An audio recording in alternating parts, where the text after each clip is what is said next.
श्री श्रेष्ठ भगवंताचे लाडके भक्त नामदेव महाराज यांचा हा 4 चरणाचा उत्कृष्ट असा अभंग असून नियम करायला लावणारा अभंग आहे. विढाल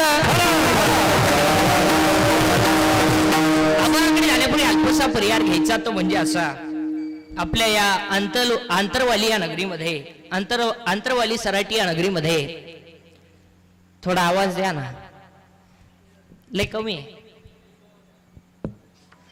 हॅलो, अल्पसा पर्याय घ्यायचा तो म्हणजे असं, आपल्या या आंतरवाली सराटी या नगरीमध्ये सकल मराठा समाज आरक्षणानिमित्ताने आमचे संघर्षयोद्धा मनोजदादा जरांगे पाटील यांचं या ठिकाणी उपोषण आणि या उपोषणाला म्हणजे यांचं या ठिकाणी उपोषण आणि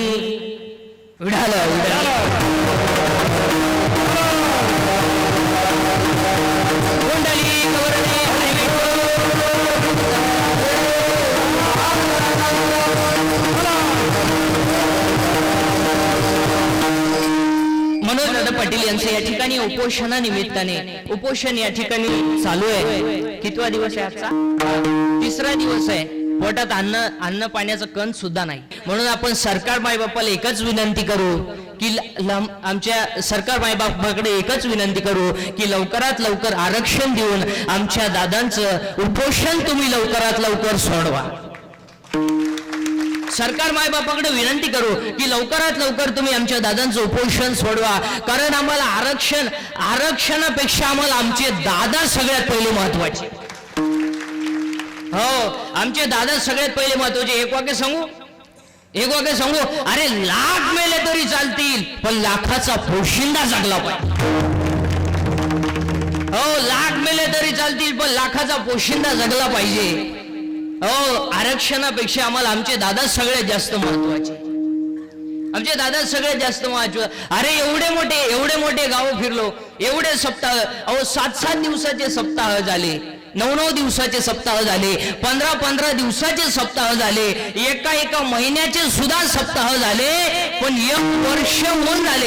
1 वर्ष पलटून गेला तरी सुद्धा सप्ताह चालूच आहे. हे सगळ्यात मोठा म्हणजे जगातल्या सगळ्यात 1 नंबरचा आणि जगातल्या सगळ्यात मोठा रेकॉर्ड फक्त आंतरवाली सराटीचाच आहे.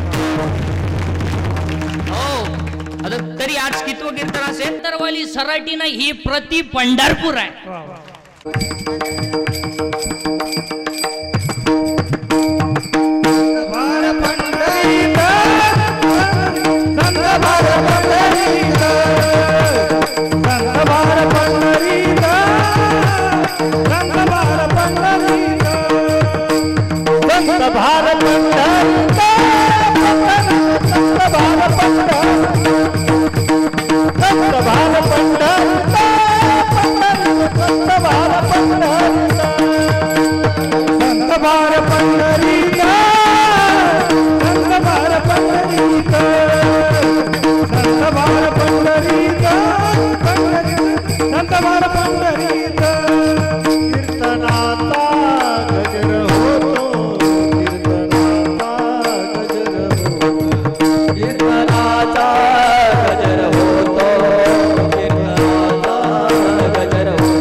सराटी नसून हे प्रति पंढरपूर आहे. आणि ह्या प्रति पंढरपुरामध्ये आमचे मनोजदादा जरांगे पाटील हे आमचे पांडुरंग आहे. हो, आमचे दादा पांडुरंग आहेत. अरे हे मी स्वतः नाही सांगत आहे, पदरचं नाही सांगत. अरे स्वतः भगवान सांगतात अर्जुना, जेथ जेथ संपत्ती आणि दया दोन्ही वसेल एका ठाया, ते जाण धनंजया विभूती माझी. अरे भगवान सांगतात अर्जुना, जिथं संपत्ती असून दया असते, समाजाबद्दल आदर असतो, प्रेम असतो, त्याच्यामध्ये माझीच विभूती असते आणि तीच विभूती आज तुमच्या माझ्या समोर उपस्थित आहे. हो, मग तुम्ही म्हणाल दादाकडे किती संपत्ती आहे. दादांची संपत्ती ऐकायची तुम्हाला. दादांची संपत्ती ऐका. अरे अख्खा सखोल सर्व मराठा समाज दादांच्या पाठीशी उभा आहे. हा सगळ्यात मोठी दादांची संपत्ती. सर्व मराठा समाज हा दादांच्या पाठीशी उभा आहे. ही दादांची सगळ्यात मोठी संपत्ती आहे. आणि दादांकडे दया किती आहे. अरे प्राण गेला तरी चालेल, पण मी माझ्या मराठा मायबापांना आरक्षण दिल्याशिवाय राहणार नाही. ही दादांच्या अंतःकरणातली असणारी दया आहे. हो, त्यांच्या अंतःकरणातली असणारी दया आहे, म्हणून तर ते आपले पांडुरंग आहे. हो, म्हणून तर आपले पांडुरंग आहे. आणि या प्रति पंढरपुरामध्ये या पांडुरंगाची सेवा करण्याचा योग मला मिळाला, हे माझं सगळ्यात मोठं परम भाग्य आहे. दुसरा मुद्दा असा की सुंदर असं या ठिकाणी या कार्यक्रमाचं आयोजन सर्व गावकरी मंडळींनी केलंय. एवढा मोठा सप्ताह आहे आपलं. हा, एवढा मोठा आपला सप्ताह आहे.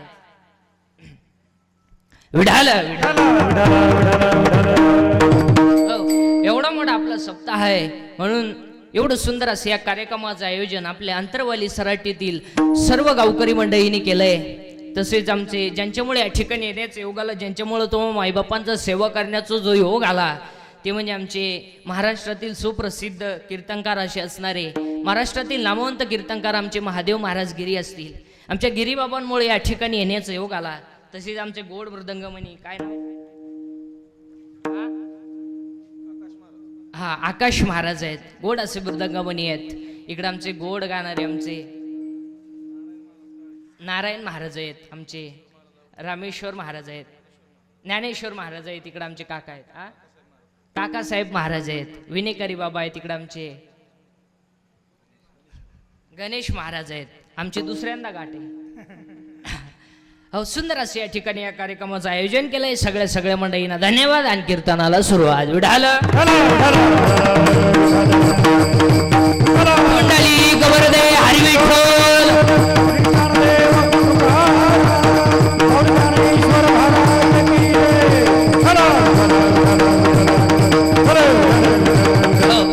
आज कीर्तनाला घेतलेल्या बघायच्या शेवटच्या कडव्यात कल्पना आहे. वारकरी संप्रदायाच्या पायात ध्यान आहे, कळस वैराग्य आहे, विस्तार राम आहे आणि शांती खांब आहे. पुरावा संत कृपा झाली, इमारत फळा आली, ज्ञानदेवी रचिला पाया, उभारिले देवालय. कीर्तनातलं पहिलं वाक्य. कीर्तनातलं दुसरं वाक्य. वारकरी संप्रदायाचा पाया ज्ञानदेव आहे, कळस तुकाराम बाबा आहे, विस्तार नामदेव बाबा आहे आणि शांती नाद बाबा. ज्या इमारतीचा पाया ज्ञानदेव आहे, त्या इमारतीचा खांब नाद बाबा आहे आणि ज्या इमारतीचा खांब नाद बाबा आहे, त्या इमारतीचं नाव वारकरी संप्रदाय. आणि वारकरी एक असं संप्रदाय आहे की 750 वर्षामध्ये ज्या इमारतीचा कण सुद्धा ढिला झाला नाही, त्या इमारतीचं नाव वारकरी संप्रदाय. हो, कारण ते इमारतीचा पायाच ज्ञान आहे. ज्ञान आहे म्हणून 750 वर्षापूर्वी काय ना मुलाचं नाव ठेवलं ज्ञानदेव. ज्ञान देव, ज्ञानच देव. पुरावा 10वा अध्याय. अभ्यासाहुनी गहन ज्ञान, ज्ञानाहुनी ध्यान विशेषाची. अभ्यासापेक्षा श्रेष्ठ ज्ञान आहे आणि ज्ञानापेक्षा श्रेष्ठ देवाचं ध्यान आहे. पुरावा 12वा अध्याय. जेथ जेथ संपत्ती आणि दया दोन्ही वसतेल एका ठाया, ते जाण धनंजया विभूती माझी. जिथं दया जिथं शांती, जिथं शांती तिथं दया, जिथं ध्यान जिथं देव, जिथं ज्ञान देव ज्ञानच देव. ज्ञानच देव, ज्ञानच देव. पण ते ज्ञान निवृत्त झाल्याशिवाय नाही. म्हणून ज्ञानोबाचा भाऊ बोलायचा, म्हणून ज्ञानोबाचा भाऊ निवृत्ती आहे. मिळवणं कसं सोपं आहे म्हणून भाऊ सोपा नाही. फायदा मुक्ती आहे. फायदा मुक्ती म्हणून एक भजन लिहून घ्या. निवृत्ती ज्ञानदेव सोपान मुक्त बा एकनाथ नामदेव तुकाराम. निवृत्ती ज्ञानदेव सोपान मुक्त बा एकनाथ नामदेव तुकाराम. अर्थ लिहून घ्या, अर्थ लिहून घ्या. निवृत्त हो, ज्ञान मिळेल. ज्ञान मिळवणं सोपं आहे. फायदा तुला मुक्ती मिळेल. तो देव एक आहे, त्याचं तू नाम घे. त्या देवाचं नाव तुकाराम. पुन्हा उलट फिरा, पुन्हा उलट फिरा. साई बाजूला कर, खाली दूध आहे. राग बाजूला कर, आत विस्तव आहे. ढग बाजूला कर, वरती आकाश आहे. तुझ्या देव आहे. साधना. पुन्हा उलट फिरा, पुन्हा उलट फिरा. लाकडात अग्नी आहे, घर्षण कर. दुधात लोणी आहे, क्रिया कर. उसात साखर आहे, प्रक्रिया कर. हृदयात देव आहे, साधना कर. म्हणूनच 750 वर्षापूर्वी काही ना मुलाचं नाव ठेवलंय ज्ञानदेव. पण ते ज्ञान प्रत्येकाला आहे. पखवाद्याला वाजवण्याचं ज्ञान आहे, गाण्याला गाणाऱ्याचं ज्ञान आहे, माई सिस्टीमवाल्याला त्याचं ज्ञान आहे. पण ते ज्ञान परमार्थच चालत नाही. पुस्तकी ज्ञान आहे, पुस्तकी ज्ञानाचं व्हॅल्युएशन नाही. Valuation of man is depends upon his knowledge and characters. Without knowledge man has a non value. माणसाची उंची त्याच्या ज्ञानावर आहे. तुम्ही माणसाची उंची त्याच्या संपत्तीवर ठरवता. आणि संपत्ती असणारी माणसं ही विद्वानच असतात असं अजिबात नाही. जी विद्वान नसतात त्यांच्याकडे संपत्ती असते. संपत्तीचा नियम आहे, जी माणसं वागून हलकट आहेत त्यांच्याकडेच पैसा आहे. जे रात्रंदिवस कष्ट करतात त्यांना वाढाय बिडी नाही. आणि जे कवडीचं काम करीत नाही त्यांना उत आला पैसा. लक्ष्मी चंचल आहे ना. आणि लक्ष्मी ही कधी भी मूर्ख माणसाची घर राहते. मग तुम्ही कोणत्याही श्रीमंताच्या घरात जा, पा सोमवार आणि एकादशी.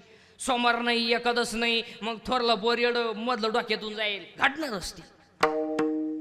त्याचं उत्तर नीट ऐका. पापाची लक्ष्मी कधी सुखानं जगू देत नाही आणि नीतीची लक्ष्मी दगडावर आपटा डोका देत. एक वाक्य सांगू. मोराच्या पिसाऱ्यावर किती सुंदर डोळा असला तरी मोर त्याने कधी पाहू शकत नाही. मोराच्या पिसाऱ्यावर किती सुंदर डोळा असला तरी मोर त्याने कधी पाहू शकत नाही. आणि शेळीच्या गळ्याचं लोपलेलं सड किती जरी लोंबलं तरी ते दूध देऊ शकत नाही.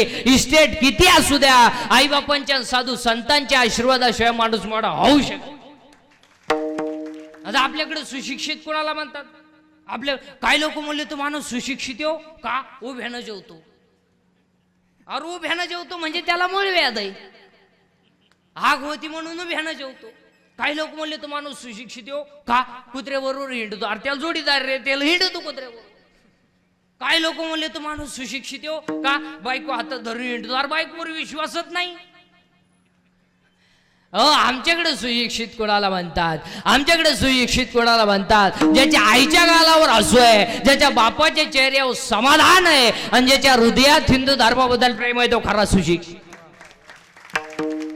आणि जगातले पहिले सुशिक्षित कोण आहे? ज्ञान देव. ज्ञानच देव ज्ञानोबा आहे पहिले सुशिक्षित. 70 वर्षाच्या म्हाताऱ्याचं पण संविधान पाठ नाही. फक्त जन्माला आलं, पोर पैदा केले, नातू झाले, मी ह्याला काही केलं नाही. काही नाही केलं. बापाची इकली स्कॉर्पिओ घेतली, 90 पिला आणि त्याच्यावर धडकला, अमरात्मा झाला. काही नाही केलं. बापाचा गुण ठाईकला, स्कॉर्पिओ घेतली, हायवेनं गेला, धाब्यावर जेवला, 90 मारली, कॉकटेल झालं, डिवायडर मधून आत गेला, जाग्यावर मेला. तरी माणसं म्हणली एक सच्चा दिलदार व्यक्ती गेला. या असेच महाराज आहे. एकदा नीती घासाळी ना तर माणसाचं काहीच जायला लागत नाही, आपोआप जातं ते. आता एक वाक्य सांगू का. हायवेच्या कडेला ज्यांनी जमिनी विकल्यात आणि ज्यांनी विकत घेऊन हॉटेल टाकलेत, त्या जमिनीचे मालक त्या हॉटेलमध्ये वेटर आहे. जमीन विकून ज्यांनी हॉटेल टाकले त्या जमिनीचे मालक त्या हॉटेलमध्ये वेटर. आणि तो बसणाराला विचारतो, हो वडा आणू का पाव आणू? जमिनीचा मालक तुम्ही पहा महाराज. आपल्या गावात जेवढी जेवढी श्रीमंत माणसं आहेत ना, कोट्याधीश, याकाला घरी चहा नाही. सगळी गरीबाचा चहा प्याला हॉटेल पुढे पाहतो मी. कडक कपडे घालणार, चहा द्या भाऊ. आणि चहा पिताना म्हणणार, जी शिब्यात लाभले बरं, काल तुला खड्डा घ्यायला घातला का? आणि चहा कोणचा पिणार? गरीबाचा, सुताराचा. जी माणसं मुजरीला जातात त्यांचा चहा पिणार. तुम्ही या माणसांना समाधान नाही महाराज. ओ नाही. आजही पा तुम्ही भांडे घासणारी बाई 3रा मजला चढवती. अहो सर्दी नाही तिला. शेतकऱ्याची बाई 10 लिटर दूध काढी ती, खोकलंही ना तिला. श्रीमंताची लिफ्टनं वर जाती, लिफ्टनं खाली येते. मनक्यात गॅप, डोळ्याला अंधार येते. अगं बाई तू जगती तरी का आला? त्याला तरी मोकळं कर. तोही गुतून ठुला, त्यालाही दुसरी करता येईन, तोही उलथाना तर का करील ते काय नो हे महाराज, करील ते काय नो हे महाराज, करील ते काय नो हे महाराज, करील ते काय नो हे महाराज, करील ते काय नो हे महाराज.